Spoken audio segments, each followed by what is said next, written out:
Si tu as cliqué dans cette vidéo, c'est que tu as probablement perdu beaucoup en bourse. Aujourd'hui, je vais répondre à une question d'un abonné qui m'a profondément touché, que j'ai reçu en mail. Tu peux voir ici le mail juste au-dessus de moi et si tu as une question, n'hésite pas à m'envoyer aussi ton mail. Et cette question de cet abonné me disait comment est-ce qu'il faut que je réagisse si je fais de grosses pertes en bourse? Qu'est-ce qu'il faut faire concrètement? Et c'est vrai qu'en prenant un petit peu de recul, je me suis rendu compte qu'il n'y avait pas énormément de vidéos sur internet à ce sujet. Et pourtant, c'est quelque chose qui est extrêmement important. En bourse, quand on investit son argent, il y a 3 choses qu'il faut vraiment prendre en compte. Premièrement, c'est le côté fondamental de l'entreprise, investir dans de bonnes entreprises. Deuxièmement, c'est le côté analytique, donc vraiment au niveau de l'analyse quantitative de l'action, avec par exemple, comme je le montre sur cette chaîne YouTube, l'analyse de modèles statistiques, machine learning et mathématiques pour vraiment bien comprendre les mouvements que le prix peut donner de cette action en question. Et troisièmement, et l'un des points le plus importants, c'est la psychologie. Sans la psychologie, tout ce que je montre sur ma chaîne YouTube, que ce soit sur la partie fondamentale ou sur la partie analytique, ne va pas fonctionner.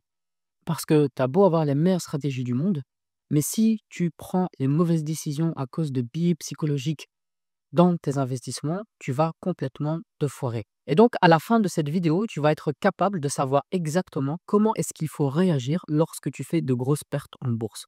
Alors, je peux te comprendre à l'heure actuelle. Peut-être que tu regardes cette vidéo en étant complètement désespéré et je peux le comprendre. Ça fait maintenant presque 10 ans que je suis en bourse. Des grosses pertes, j'en ai également essuyé, des pertes qui ont fait extrêmement mal. On voilà, peut-être qu'aujourd'hui, tu as investi énormément et que tu as investi, en fait, depuis des années, un petit peu, chaque mois, ton salaire, tu l'investis en bourse et donc tu mets justement de l'espoir dans tes investissements et cetera et tu espères à la fin, retourner et avoir au moins, voilà, préparer ton, peut-être ta retraite ou avoir préparé une épargne vraiment pour la dynamiser et cetera et donc le fait de perdre en bourse comme ça, c'est jamais agréable et qui, en plus, si c'est des grosses sommes, à chaque fois, on a tendance à se dire: «Mais regarde, avec les pertes que j'ai fait, je pouvais très bien, par exemple, m'acheter une voiture ou, m'acheter ci, m'acheter ça» et cetera et donc quand on fait des pertes en bourse, c'est généralement là qu'il faut faire très attention parce que c'est vraiment ces moments où on peut complètement vriller et commencer à faire n'importe quoi et ce qu'il faut te dire, c'est que concrètement, quand tu fais des grosses pertes comme ça, ce n'est pas parce que tu es nul, ce n'est pas parce que tu as fait les mauvais investissements. Alors peut-être que c'est le cas, mais il faut comprendre que ça ne dépend pas vraiment de ton niveau en bourse. Ne commence pas à psychoter et à te dire que c'est parce que tu es nul que tu as perdu en bourse. Aujourd'hui, ça ne veut rien dire. Même les meilleurs gérants d'hedge funds ou d'investissement font et essuient également des grosses pertes. Il y en a même qui partent en faillite. Moi aussi, j'ai fait des grosses pertes, au début de ma carrière d'investisseur et même maintenant, j'en fais également, beaucoup. Enfin, j'ai également des pertes. Bien entendu, je gagne plus que ce que je ne perds parce qu'au fur et à mesure du temps, on a réussi justement à trouver des méthodologies et à adapter son portefeuille pour mieux, pour avoir moins de pertes et plus de gains. Mais des pertes, j'en fais également et des fois des pertes qui sont extrêmement difficiles à essuyer. Donc déjà, je tenais vraiment à te rassurer sur ça. OK? C'est pas parce que tu fais des pertes que fatalement tu es mauvais ou que tu es nul ou que tu es moins bon qu'un autre. Aujourd'hui, tu as peut-être fait des pertes, mais ce qu'il faut te dire, c'est que, il faut ressortir gagnant de ces pertes. Je t'arrête 2 petites secondes juste pour te dire que je viens de mettre à jour ma watchlist du mois de juillet. C'est totalement gratuit, ça se trouve juste en bas, c'est le premier lien qui se trouve dans la description. J'ai intégré 5 actions, dont une où je suis sûr que tu n'as jamais, entendu parler de cette action parce que ça fait vraiment j'ai eu énormément de retours sur cette action, ça se trouve juste en bas. C'est mes modèles de machine learning et de mathématiques qui ont fortement, clignoté dans le vert. Voilà, donc ça se trouve juste en bas. N'hésite pas à aller, checker ça, c'est totalement gratuit et c'est frais. C'est tout simplement la nouvelle mise à jour de ma watchlist du mois de juillet. Voilà, ça se trouve juste en bas. N'hésite pas à aller regarder ça, c'est totalement gratuit. Et concrètement, comment est-ce qu'il faut réagir quand on fait, des pertes conséquentes? Alors la première chose à faire, et je t'invite vraiment à prendre de quoi noter, c'est tout d'abord à arrêter de trader ou arrêter d'investir, sur le moment. OK? Donc une fois que tu vois que, voilà, tu as peut-être fait des achats et qu'aujourd'hui ton portefeuille est fortement dans le rouge, commence déjà par prendre une semaine de pause. Une semaine, mais vraiment de vraie pause, c'est-à-dire que tu ne vas pas regarder les cours en bourse, tu ne vas pas commencer à psychoter sur ça. Je sais que c'est très difficile à faire. Moi-même, la première chose que je fais quand je me réveille le matin, c'est de regarder directement, le cours de bourse des actions et également des actions sur lesquelles je suis investi. Mais quand tu fais des pertes, c'est très important de vraiment faire une grosse pause et de ne plus suivre l'actualité, de ne plus suivre, le cours de tes actions favoris ou dans les actions sur lesquelles tu investis, mais également des cours classiques. C'est vraiment de prendre une grosse pause, OK? Et de faire abstraction de tout le bruit, qui peut arriver. Donc ça, tu fais ça vraiment la première semaine. Ne prends pas de décision à chaud parce que c'est généralement là que tu risques de faire la plus grosse erreur, en fait, que tu pourrais faire et une erreur peut complètement, te plomber, en fait, ton portefeuille et te le plomber, en fait, à 100. Donc il ne faut absolument pas prendre de décision à chaud quand tu commences à faire de grosses pertes comme ça. Prends une semaine pour temporiser, tu ne fais aucune opération, tu n'achètes rien, tu ne vois rien, tu ne suis plus la bourse, tu te recentres sur toi-même et tu respires un bon coup pendant au moins une semaine. Une semaine, c'est vraiment le minimum. D'ailleurs, reste bien accroché à la vidéo parce que dans quelques instants, je vais te montrer une stratégie qui va complètement te bluffer sur le fait de justement comment est-ce qu'il faut réagir quand tu fais de grosses pertes en bourse. Ça, c'est vraiment le dernier point. Tu verras, elle est un petit peu bizarre et en fait, j'en suis sûr que tu en as jamais entendu parler, sur YouTube ou sur internet. Tu commences à me connaître maintenant, on découvre beaucoup de stratégies que tu ne vois nulle part ailleurs et ça me fait extrêmement plaisir, de le faire et tu verras donc vraiment la dernière, elle est complètement bizarre, elle va complètement à l'encontre de tout ce que tu as pu entendre, mais ça en vaut vraiment le coup. Donc reste bien, jusqu'à la fin de cette vidéo et prends vraiment de quoi noter. Ensuite, deuxième chose que tu vas faire, c'est analyser ta perte. Pourquoi tu as fait cette perte? Pourquoi est-ce que le prix de cette action a baissé? Alors, il peut y avoir plusieurs raisons, pour cela, mais on va ici se partir dans 2 cas de figure. La première, c'est que tu as fait un mauvais investissement, OK? Tu as fait un mauvais investissement et tu as mal analysé l'action et typiquement, beh, je vais te donner une erreur que j'ai fait, lorsque j'ai débuté et lorsque j'ai essuyé vraiment ma 1re perte, c'est de ne pas analyser la dilution du capital de l'entreprise.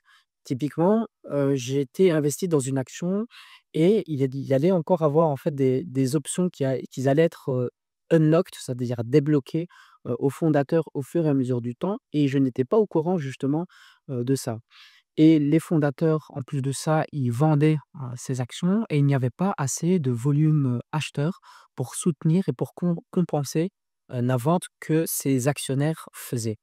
Alors, résultat des courses, ce qu'il s'est passé, c'est que le cours de l'action n'a fait que chuter. N'a fait que chuter et à chaque fois qu'il y avait ces déblocages et cette distribution, d'actions, quand justement, des dirigeants d'entreprise recevaient ces actions-là, ils les vendaient directement et moi j'étais directement impacté donc j'ai perdu énormément.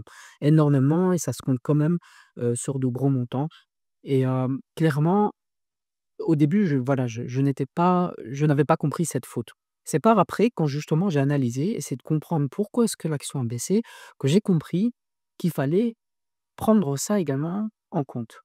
C'est quelque chose qui est extrêmement important de faire parce que quand on perd de l'argent, on a finalement perdu cet argent. On ne peut pas directement le récupérer sur un claquement de doigts. Et donc, il faut que cette perte soit le plus rentable possible. Et comment est-ce qu'on va rentabiliser cette perte? C'est de comprendre, la perte qu'on a eue. C'est comme si, en fait, tu payais une formation. On essaye de trouver du bien dans le mal qu'on a et on essaye justement de maximiser ce bien que l'on a obtenu.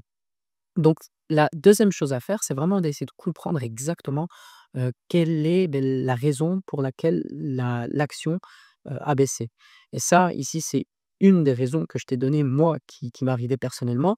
Mais ce qu'il faudrait faire dans ton cas, c'est vraiment analyser exactement ce qui s'est passé. Alors à ce moment-là, tu vas lire tous les rapports, tu vas également lire les news, voir également sur les réseaux, des fois, des personnes qui nous lancent sur des bonnes pistes.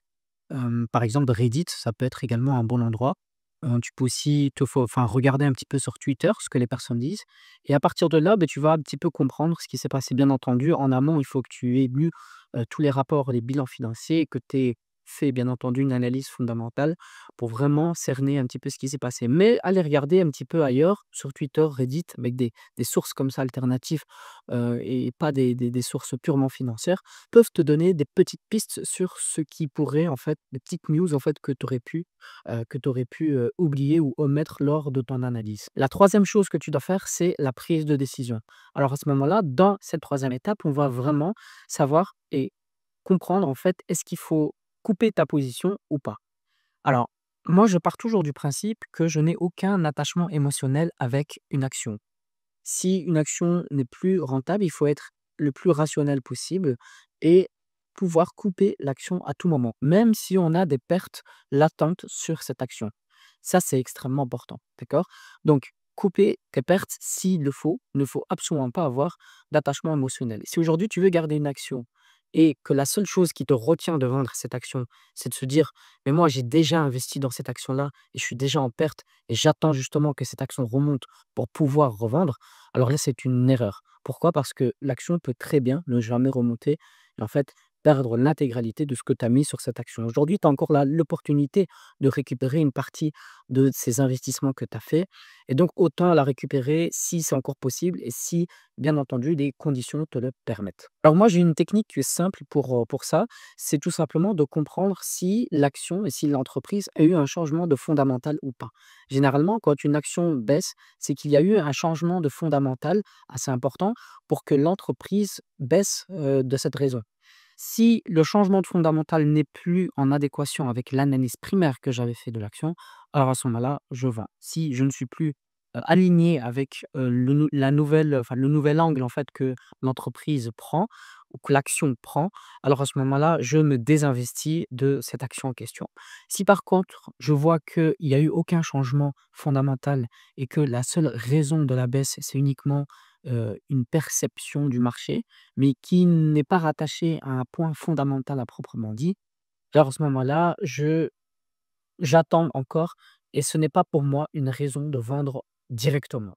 Je te donne un exemple, s'il y a une entreprise qui, de base, quand je l'avais achetée, c'était une entreprise de plomberie, par exemple, et que par la suite, elle a pivoté, elle a commencé à faire, je sais pas moi, par exemple, elle est devenue une entreprise d'électricité, moi à la base j'avais investi dans une entreprise de plomberie et donc si je ne suis plus aligné et si je ne veux pas être investi dans une entreprise d'électricité et que à la base moi j'avais investi pour investir dans une entreprise de plomberie, alors je ne suis plus aligné avec, l'entreprise en question et donc je revends mon action. Par contre de l'autre côté, si aujourd'hui, j'ai investi dans une entreprise de plomberie et qu'actuellement, l'entreprise de plomberie, fonctionne toujours bien, c'est-à-dire qu'elle a toujours le même chiffre d'affaires. Ça reste bien entendu une entreprise de plomberie et cetera et que la seule chose qui a changé, c'est par exemple les reviews Google que les personnes ont, qui émanent d'une expérience utilisateur qui est un petit peu mauvaise. Alors à ce moment-là, je vais plutôt temporiser et ne pas vendre directement et me dire que le coût est encore rectifiable et que l'entreprise peut encore remonter, la pente. D'autant plus si l'entreprise a un très bon historique et que si justement, cette entreprise a déjà survécu à plusieurs crises, ça augmentera justement ma confiance que j'ai sur cette entreprise. Quatrième et dernier point, c'est ne pas avoir de remords. Si aujourd'hui tu as fait des pertes en bourse, sache que ce n'est pas la première et ni la dernière fois que tu vas avoir des pertes en bourse. Des pertes en bourse, tout le monde en a. C'est tout à fait normal, je dirais même que dans une carrière d'investisseur, si tu n'as pas eu de pertes, c'est même très bizarre en fait. C'est soit, que tu ne fais pas de gain, parce que clairement tu ne prends aucun risque ou, tout simplement, tu te mouilles absolument pas, mais ce qui voudrait dire également que tu ne fais pas de gain à côté. Donc ça, déjà, voilà, avoir des pertes, il faut normaliser le fait d'avoir des pertes. Maintenant, bien entendu, le but, c'est d'avoir plus de gains que de pertes. Mais encore une fois, n'aie pas de remords sur tes pertes, c'est tout à fait normal. Et finalement, la bourse, ça reste un jeu entre acheteurs et vendeurs. Et donc, ne sois pas émotionnel sur ces pertes. Je sais que c'est plus facile à dire qu'à faire. Mais finalement, la bourse, ce n'est que de l'argent et que si aujourd'hui, tu as perdu cet argent, alors oui, certes, ça peut être beaucoup d'argent, tu aurais pu faire beaucoup de choses avec, mais justement, aujourd'hui, tu n'étais pas au courant de ces informations-là quand tu as commencé à investir. Donc se dire: «Ah, si seulement j'avais investi autant ou si seulement je n'avais pas investi autant, je l'avais investi ailleurs» et cetera.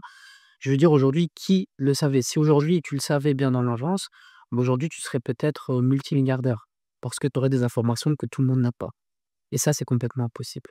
Donc c'est tout à fait normal de faire des erreurs en bourse, c'est tout à fait normal de perdre de l'argent des fois en bourse. Pas tout le temps, mais encore une fois, c'est très important de le garder à l'esprit et de ne pas devenir, trop émotionnel, d'avoir un attachement émotionnel avec ses actions. Voilà, donc ça, c'est un petit peu les points que je voulais t'aborder. J'espère vraiment que cette vidéo a pu t'aider sur une potentielle, reprise si, par exemple, beh, tu viens d'essuyer des pertes et encore une fois, si tu as des questions et que tu veux me poser des questions qui sont extrêmement, précises dans ton cas et que tu veux vraiment, que je t'aide, n'hésite pas à m'envoyer un petit mail qui s'affiche juste ici, enfin qui est ici au-dessus à l'écran et je répondrai à, cette question dans une vidéo similaire à celle-ci qui est un petit format, sur ma chaîne YouTube que j'ai rajouté. N'hésite pas à regarder une de mes dernières, vidéos sur les questions-réponses que j'ai fait où je réponds à la question de comment est-ce qu'il faut vendre en bourse. Pareil, c'est un abonné qui m'a posé une question et tu verras, c'est extrêmement intéressant parce qu'on va totalement à l'encontre de ce que tout le monde pense sur la bourse, tout simplement. Je te mets la vidéo ici en recommandation et si tu veux continuer avec moi, n'hésite pas à cliquer et nous on se retrouve tout de suite de l'autre côté sur cette vidéo.